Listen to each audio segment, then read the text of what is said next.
as SCP-303 has not yet been known to travel beyond the boundaries of Site blank. The entire area of Site blank is currently considered SCP-303's containment area. All rooms in Site blank are to be altered where possible so as to have two entrances separated by a distance of 10 meters. Personnel are to be distributed evenly throughout the facility, with available radio or intercom contact, so encounters can be resolved quickly. Personnel who witness SCP-303 are to be submitted for immediate psychiatric evaluation. All SCP objects housed at Site blank since before June 4, 2010, are to be transferred to Site blank B, one at a time. Each SCP object will be transferred again to Site blank A, once it can be verified that SCP-303 has not migrated from Site blank with it. Once SCP-303 either migrates to Site blank B, or remains present at Site blank. Once all SCPs in question have been transferred to Site blank A, containment procedures will be updated as appropriate. Witnesses describe SCP-303 as a nude, sexless, emaciated humanoid figure with reddish-brown skin. Instead of normal facial features, its head is dominated by an extremely large mouth, which bears a set of oversized human teeth. It continually vocalizes a wheezing noise, loud enough to be heard from the other side of most solid doors. All individuals who have had encounters with SCP-303 are capable of describing it in full, including individuals who have not physically seen any part of it. SCP-303 will periodically materialize behind any closed door, hatch, or other entryway barrier opposite a sentient observer, chosen by unknown means. SCP-303 will then remain behind the door for an indeterminate amount of time. Any individual attempting to open the door or barrier experiences intense, paralyzing fear that lasts until SCP-303 dematerializes, either on its own or to avoid being directly seen by another observer.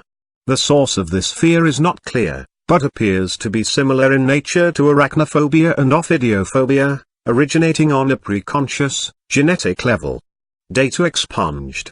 Analysis indicates that SCP-303 is not, in fact, purposefully inducing fear in the affected individuals. SCP-303 does not allow itself to come into direct visual contact with any observer, and has never allowed any one individual to view more than 10% of its form. When the door or other entryway barrier is partially or completely transparent, SCP-303 will materialize in an orientation that leaves 10% or less of its body visible, or cause effects of fog or frost on the transparent surface to achieve the same effect. If SCP-303 is approached from a direction in which there is not a solid object or door-breaking line of sight, it will dematerialize before direct visual contact is made. Any electronic or complex mechanical devices that SCP-303 encounters are temporarily disabled. SCP-303 has made no recorded attempt to physically or verbally engage any observer. How SCP-303 arrived at Site blank is not known at this time. SCP-303's first recorded appearance was on March 1, 2010. It is suspected that SCP-303 was inadvertently transferred along with or manifested by another SCP on site. Agent blank was showering in her private quarters bathroom when she became aware of the presence of SCP-303 on the opposite side of the shower curtain. It was wheezing extremely loudly. Startled by the discovery, she accidentally struck the shower curtain, causing it to sway outwards.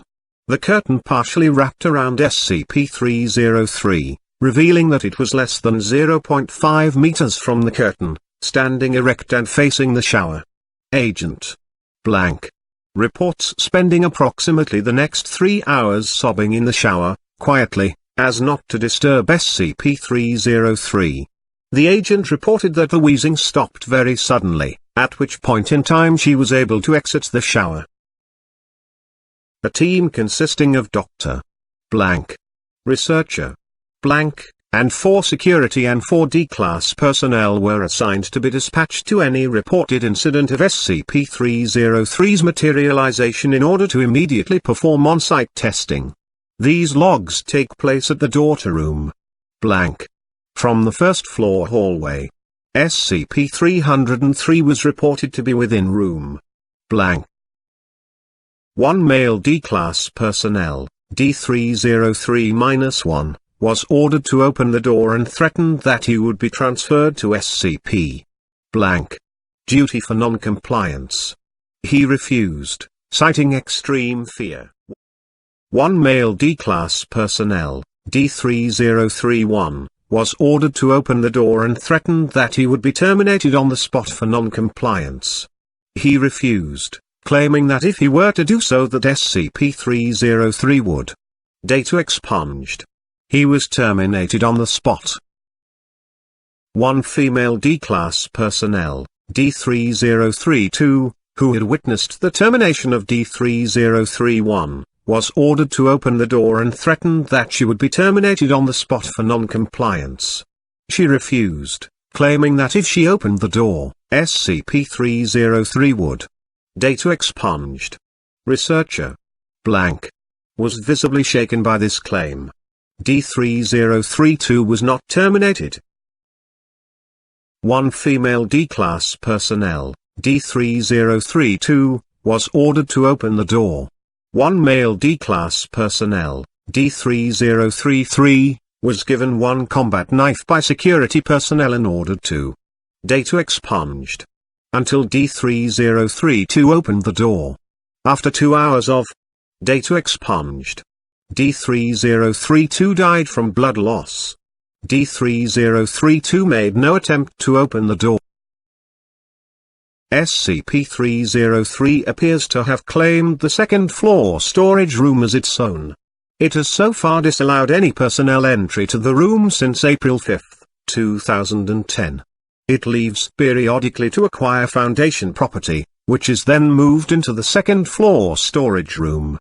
To date, the following list describes all non-classified items taken by SCP-303. 1. Blank. Cryotube. 3 sets of standard Foundation surgical equipment. 2 D-class research cadavers. 1 gasoline-powered generator. A variety of chemicals, including large quantities of tryptophan, phenylalanine and tyrosine, among others. 1 container of powdered coffee creamer. In addition to this, a number of classified materials have been obtained by SCP-303.